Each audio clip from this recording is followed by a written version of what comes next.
Hello and welcome to The Frugal Life. I am Katie. Thank you for watching. I appreciate you being here. Today is a good day to make some bread.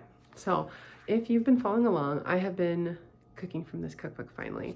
I got this in Missouri about 15 years ago and I have just barely started cooking from it. So the first two recipes have been really good. I plan on cooking through the entire book and we've got another one up for us today.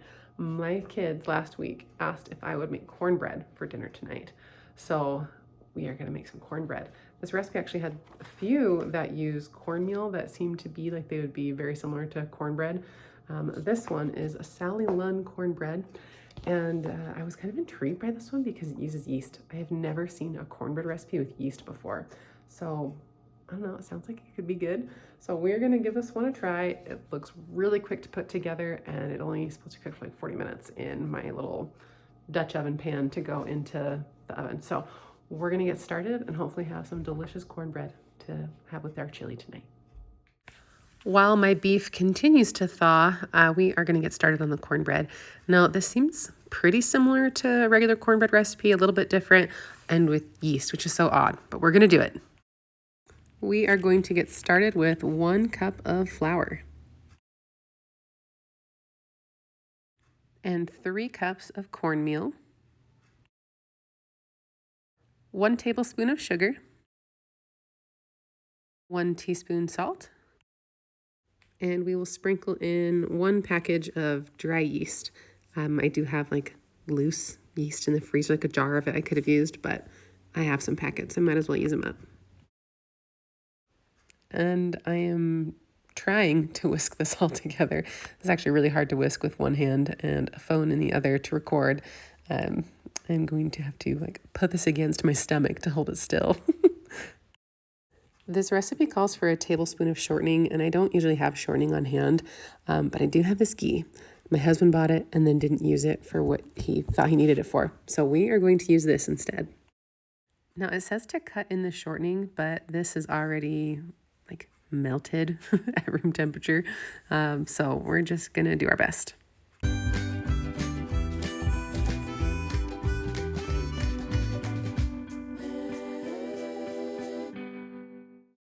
This recipe calls for 3 cups of milk, but I try to use powdered milk when I bake, just so I get more practice using my food storage. And really in the baked goods, I haven't noticed a difference at all. So we're gonna do that. We need 3 tablespoons of powdered milk per cup of milk that it calls for. So I have here 9 tablespoons of the powdered milk. Oh, hello. So we're gonna add that in there, and then I'm going to whisk it up really good so that it incorporates with all of the other ingredients well.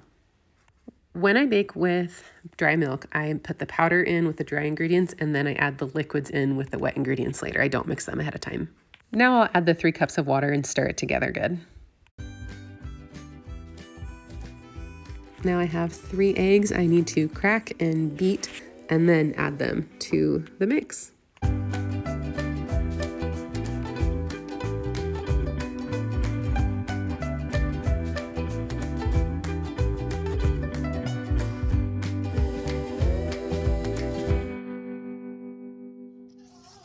Now we need to get this iron skillet nice and buttered up so the cornbread does not stick to it. Now it's time to pour it in. Oh, there's some chunks in there. Wow, that is full. Now I'm supposed to let it rest for 30 minutes, so I am going to just kind of push this to the back and get started on our chili to have with us tonight. It has been 30 minutes.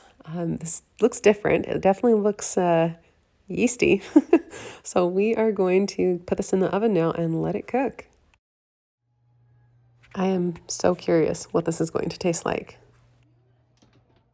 This took about 20 minutes longer to cook than expected, so we have some hungry kids who are excited to eat this because it looks good. So far, I am unsure what I think about the cornbread.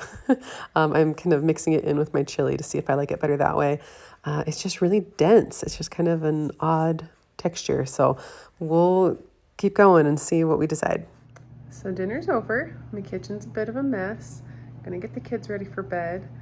It ended up taking, it was really fast put together. It took about an hour to cook. And it was not good.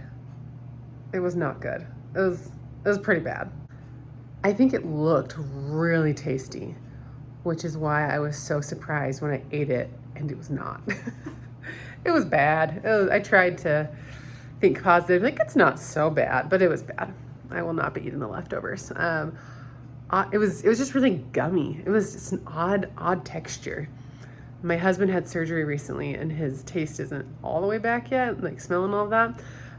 So he's like, I don't know, could be good, could be bad. I can't tell. My 5-year-old didn't like it. And then my 7-year-old, the pickiest one of all, loved it. Loved it. Ate the whole thing. Well, her slice, not the whole thing. So you win some, you lose some. That's going to be one I notate as a don't make again, because it just wasn't good. Sometimes we make things that don't turn out very well. Sometimes I don't like my own food, and it reminds me to have grace for my kids when they don't eat anything I make, except the gross stuff apparently. So yeah, we're going to leave a note in that cookbook not to make this one again, but I am looking forward to making another one because so far, the majority of them have been good. So thanks for watching again. If you like this video, please subscribe, give it a like, and I will see you in my next video, hopefully a tastier one. Okay, got a little bit of an update for you. I tried the leftovers and I did not like it still thought it was gross. However, my 5-year-old tried the leftovers and decided it was delicious. So she and my older daughter have been eating all the leftovers. They're not going to waste. As long as I put enough honey on it, she's happy. So to me, the recipe's a fail, but apparently other people like it who normally don't like other food that I make. So again, I think it's a fail and not worth your time, but you may like it. So I'm curious if any of you make it, let me know what you think. Maybe you're into yeasty cornbread in a way that I just am not, but let me know and I'll see you in the next video. Thanks.